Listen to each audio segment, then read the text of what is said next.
ciasteczko, moje lody. Czas oczekiwania krótki, zdziwiłem się, szybko przyszło.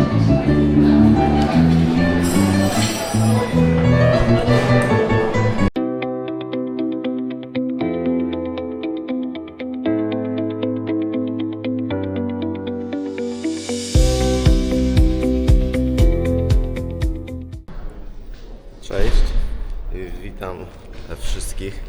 Jestem na lotnisku w Berlinie. Stanąłem w takim trochę bardziej ustronnym miejscu, bo tu pełno ludzi. Jakoś tak, nie wiem, dawno nie nagrywałem i się jakoś tak krępuję, wstydzę przy ludziach gadać do kamery. Czekam na lot do Budapesztu. Lot niestety już opóźniony co najmniej godzinę. W Budapeszcie spędzę jedną noc, tak naprawdę około, nie wiem, 20 godzin. Przenocuję tam. Udało mi się mega tanio nocleg znaleźć za 11 euro ze śniadaniem w centrum miasta, no ale to jeszcze Wam pokażę. Ale Budapeszt nie jest moim jakby krajem docelowym. Jutro lecę dalej. Kierunek, mam nadzieję, dla Was, jak i dla mnie ciekawy. Lecę do Emiratów Arabskich, do Dubaju.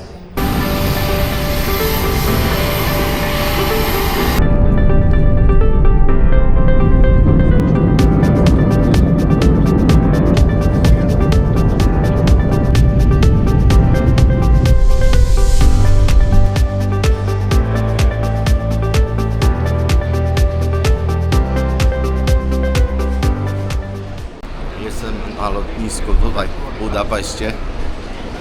Przed chwilą zaopatrzyłem się w bilet 24-godzinny, bo taki mi wystarczy, bo długo tutaj nie zabawię, tak jak mówiłem. Jutro o podobnej godzinie, o 12 mam kolejny lot, już stąd bezpośrednio do Dubaju, ale chciałem Wam trochę powiedzieć tak na szybko tutaj o tym transporcie z lotniska w Budapeszcie do centrum miasta.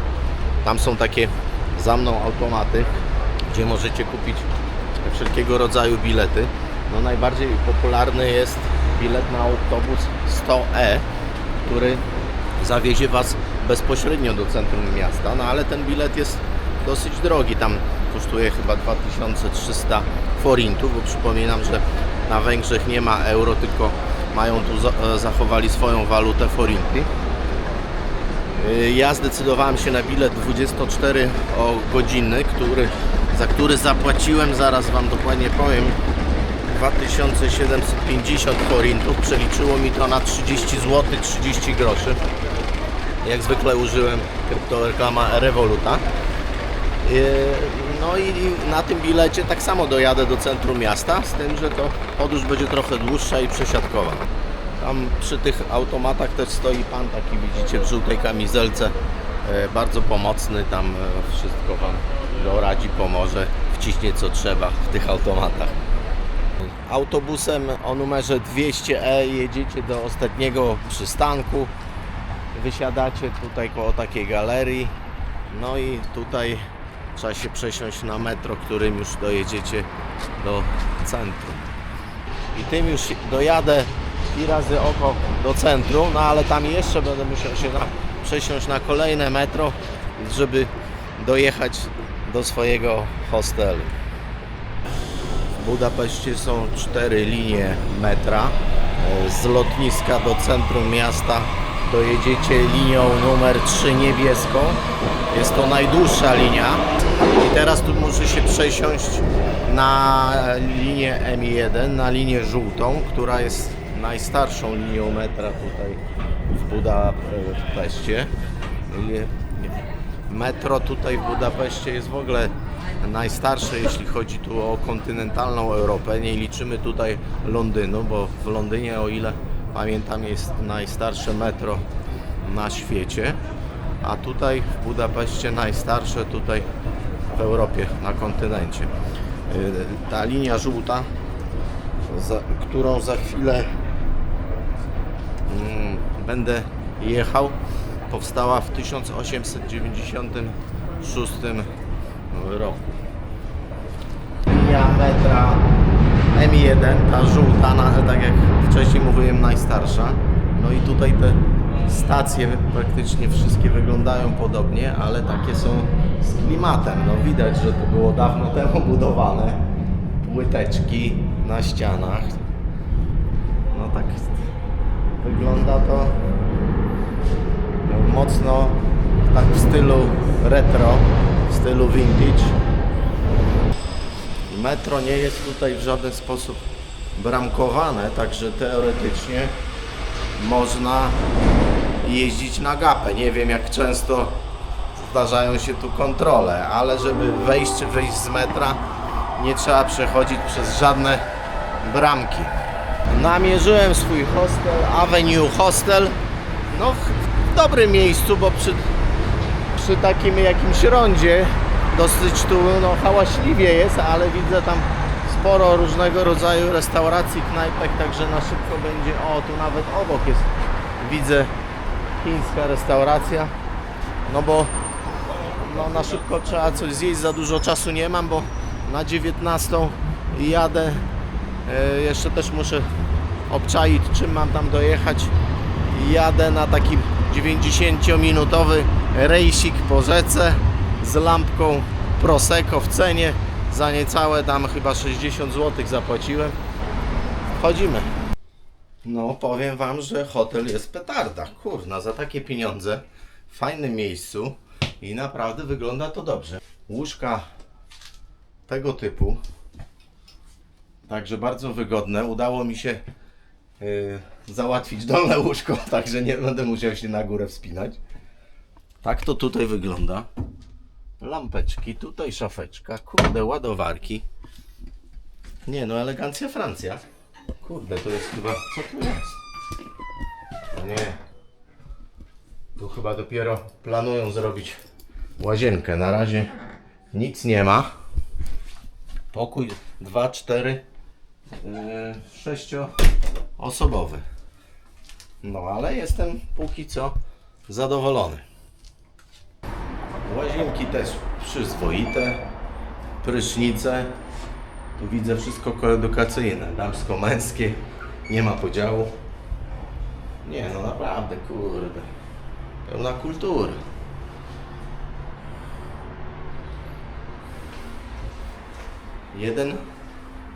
Za te pieniądze to powiem szczerze chyba jeden z fajniejszych hosteli, w jakich miałem okazję nocować.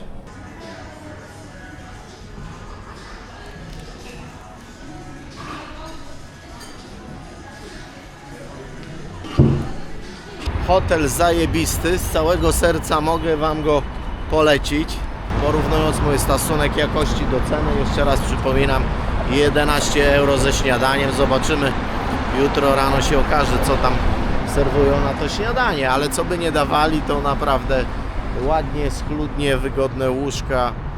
No polecam szczerze, Avenue Hostel. Za wiele wam nie pokażę, wszystko mi się trochę czasowo, przez to, że Wizz opóźnił lot o godzinę, także tak naprawdę tego czasu za wiele nie mam. Jest 17. Budapeszt, stolica Węgier, największe miasto. Mieszka tu około 1 800 000 ludzi, także sporo. Chyba coś porównywalnie do Warszawy. Nie wiem ile na ten moment w Warszawie ludzi mieszka, ale chyba też coś koło 2 milionów. Także miasto duże. Byłem tutaj wiele lat temu z całą rodziną, spędziliśmy tu kilka dni, bardzo nam się podobało. Miasto takim klimatem trochę bardzo mi przypomina Pragę.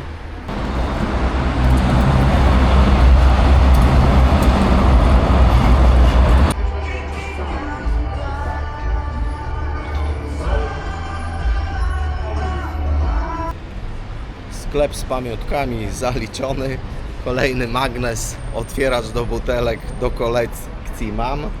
3 euro. Także pamiątka już jest, bo nie ma czasu. Tutaj pierwszy napotkany sklep. Dosyć fajny i sprawa załatwiona. Jestem przed budynkiem opery. Za chwilę wejdę do środka, pokażę wam, jak tam na bogato fajnie to wygląda.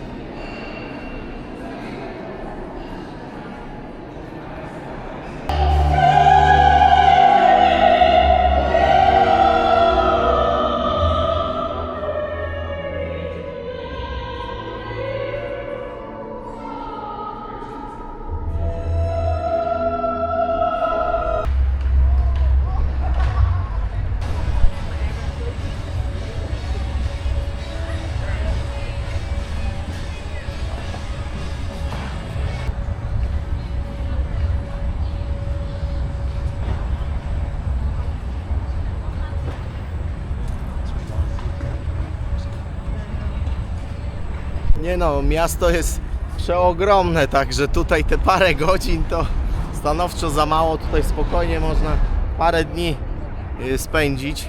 Może jeszcze kiedyś tu zawitam na dłużej, nakręcę jakiś dłuższy materiał. Teraz to po prostu miasto jest dla mnie tylko jako taka przesiadka na kolejny lot. Doszedłem już tutaj do brzegu rzeki, do Dunaju. Zobaczcie, jak to pięknie wygląda. Te mosty, łódeczki, no miasto jest rewelacyjne. Jak dla mnie to też jedna z ciekawszych stolic europejskich. Zawsze mi się tutaj podobało. Jeszcze raz nawiążę, tak porównam trochę do Pragi. Ciężko powiedzieć, które ładniejsze, naprawdę. Tutaj jedno i drugie miasto ma swoje atuty. No jest pięknie. Słońca niestety nie ma, szkoda, bo wtedy tak to zawsze powtarzam, przy słonecznej pogodzie zawsze to ładniej, weselej wygląda. Filmy i zdjęcia wychodzą ciekawsze.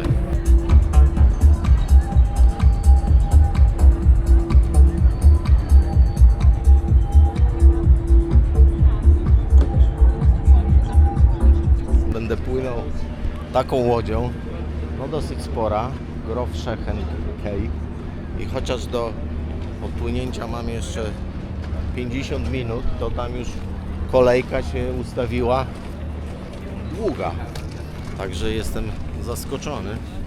Zobaczcie, jak to wygląda, sporo ludzi. No jestem mega głodny, nie zdążyłem nic zjeść, nie zdążyłem nawet nic do picia kupić. Jedynie co się napiję, to w cenie biletu mam wliczoną lampkę Prosecco, także się napiję. Na głodnego chyba ta lampka mnie zetnie mocno, dosyć szybko. Jestem na pokładzie, sprawdzili mi kod. Tam dalej ludzie stoją w kolejce. No dosyć wcześniej nas tutaj już wpuszczali na pokład. Większość ludzi siedzi w środku. W środku jest restauracja, wszystko tak zrobione w starym stylu, starodawnym. Dostałem już lampkę Prosecco, parę łyków i już w głowie się trochę kręci. Wasze zdrowie. Czekamy na odpłynięcie. Przeszedłem na drugą stronę pokładu, tu trochę ciekawiej.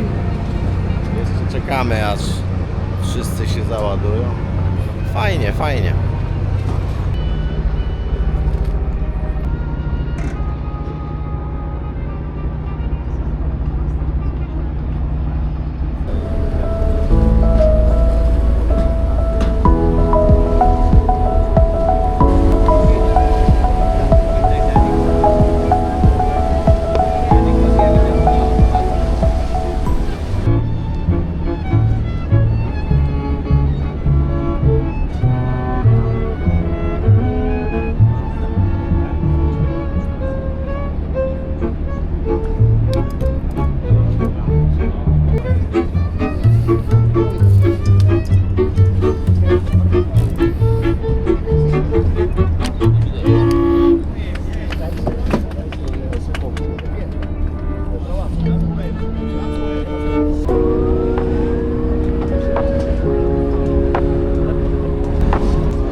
fajny, na pewno wart swoich pieniędzy.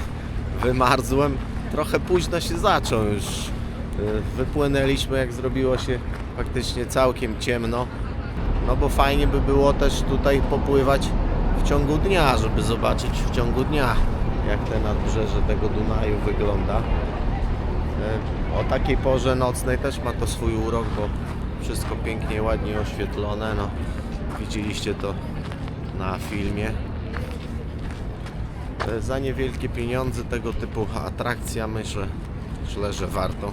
Tam można oczywiście też inne opcje wykupić z kolacją, czy tam obiadem, no ale to już tam inna kasa. Wbijam tutaj w głąb miasta, szukam jakiegoś lokalu z węgierskim żarciem, do tego browarek. Zamiast jechać albo podejść gdzieś do restauracji, to jeszcze wsiadłem w autobus i podjechałem tutaj na największy plac w Budapeszcie. Plac, tak zwany Plac Bohaterów.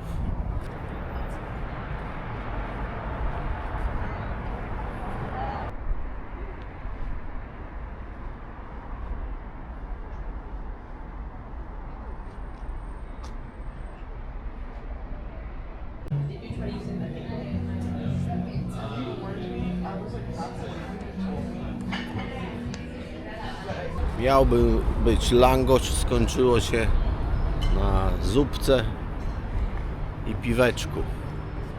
Znowu będę marudził. Ceny jak dla mnie kosmiczne.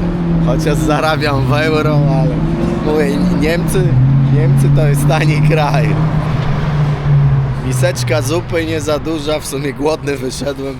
Tyle co się piwa opiłem i zabuliłem 60 parę złotych, przeliczając na polskie. Jeszcze tak zwany wymuszony napiwek, płatność kartą, ale tam do wyboru kilka opcji wysokości napiwku, który chcemy zostawić. No i nie wypada czegoś nie wybrać. Nie? Wybrałem najtańszą opcję, 2,5%. Było jeszcze chyba 5%, 10%. No i głodny jestem. Idę gdzieś po taniości, coś trzeba się dopchać. O, widzę tam Burger King albo jakaś pizza, kurde, bo langosza już chyba o tej porze nie dostanę. 40 zł, kurczę, 2 chochli i zupy, no bez jaj. Dzień dobry, witam serdecznie, witam. O, taksóweczki, znowu skrzywienie zawodowe, tutaj widzę. Taksówki jak w Nowym Jorku, żółte, marki różne. I tak z hostelu jestem mega zadowolony, także śmiało jeszcze raz mogę Wam go polecić, Avenue Hostel. A teraz idę, mam tu podobno 10 minut z buta do takiej słynnej restauracji, to właściwie nie restauracja, tylko cukiernia New York Cafe. Podobno okrzyknięta najpiękniejszą kawiarnią na świecie. Ostatnio słynny youtuber polski Książulo kręcił stamtąd filmik. Zobaczymy, może ja się tam skuszę na drugie śniadanie. No chciałbym zobaczyć, jak to wygląda w środku, czy faktycznie tak ładnie, pięknie. Tutaj akurat przechodzę to koło takiej niedużej restauracyjki, punktu gastronomicznego, gdzie serwują te słynne langosze. Widzę, mają też kołacze, no bo kołacze chyba też wywodzą się tutaj z Węgier. Możecie tu zobaczyć przykładowe ceny takich langoszy. Tutaj taki goły 1400 forintów. Taki bardziej tu na wypasie 3500. No, czyli to jest 35 zł. No. Taki langosz to taka podróbka, no nie można powiedzieć podróbka, no po prostu jest inne ciasto, ale coś najbardziej kojarzy mi się to z pizzą. Jestem już przed budynkiem New York Cafe. No i już na zewnątrz, jak widzicie, to ciekawie wygląda. Taka kamienica stylizowana. Nie wiem, czy będę mógł tak wejść po prostu z głupia frant. Może trzeba rezerwować stoliki zawczasu. No ale spróbujemy się wbić.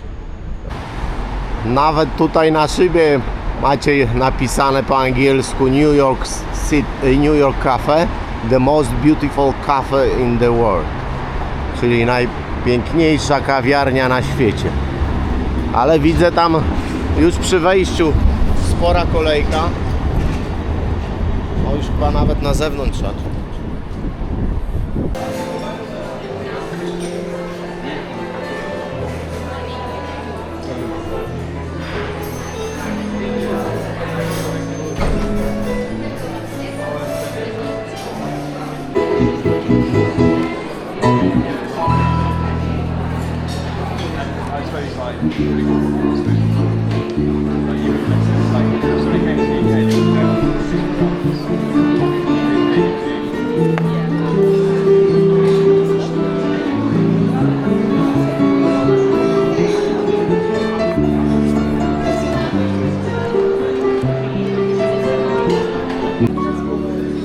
Zamówienie złożone, serniczek 12,50 i do tego porcja lodów New York 12,50. Siedzę akurat tutaj przy panu, przy samym pianiście. No musiałem tutaj złożyć zamówienie, żeby móc tutaj wejść dalej i pofilmować, rozejrzeć się. Trzeba złożyć zamówienie, tak? Niestety bez zamówienia można stanąć tam tylko z przodu przy wejściu i porobić zdjęcia. Żeby wejść dalej trzeba, ale udało mi się tutaj wbić bez rezerwacji, także spoko. Ludzi pełno, no pięknie, tylko głośno, także jakiegoś klimatu na romantyczną kolację to tutaj za bardzo nie ma, nie? No nic, czekamy. No jest i moje ciasteczko, moje lody. Czas oczekiwania krótki, zdziwiłem się, szybko przyszło.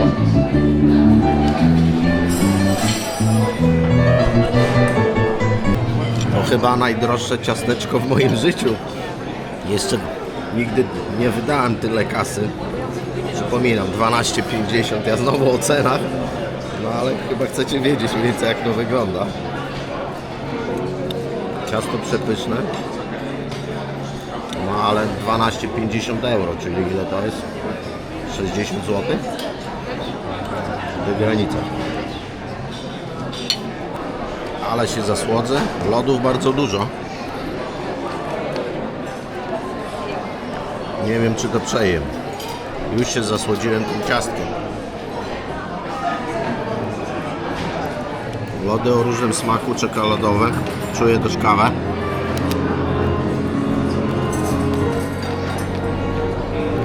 Lody kawowe.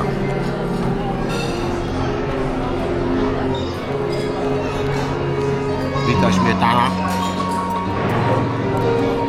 Bardzo dobra, ale już mnie mdli od słodkości.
Najdroższe ciastko i lody w moim życiu zjedzone, ale warto było dla tego po prostu klimatu, dla wyglądu, dla tego, jak ta restauracja w środku wygląda, prezentuje się, dla tych fajnych ujęć, zdjęć, filmów. Widzicie teraz kolejka na zewnątrz. ludzie czekają na wolne stoliki. Mi udało się w miarę szybko wbić.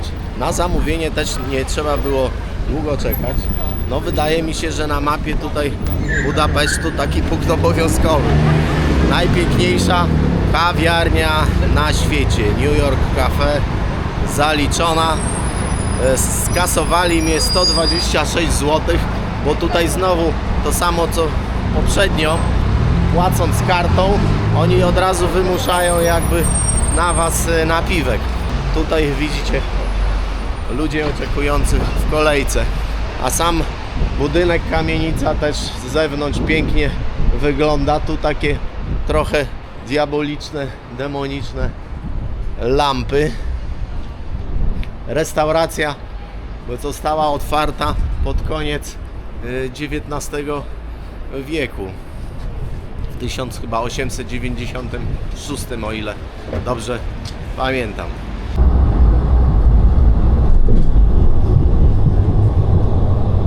Żarty się skończyły, mało czasu. Wsiadłem w metro, no jadę już na lotnisko. Też chyba z 3 czy 4 przesiadkami. No teraz przy wejściu tu do metra stali panowie z czytnikami takimi, no i sprawdzali bilety, także no nie zawsze jest tak, że tutaj bez problemu na tę stację metra się dostaniecie. Tu widzę też te metra dosyć głębokie, takimi schodami długimi się zjeżdża w dół. No właśnie uciekło mi jedno metro, bo nie byłem pewien czy to właściwe, wolałem nie wsiadać. Kolejne będzie za 4 minuty, także też w miarę często te metra tutaj kursują.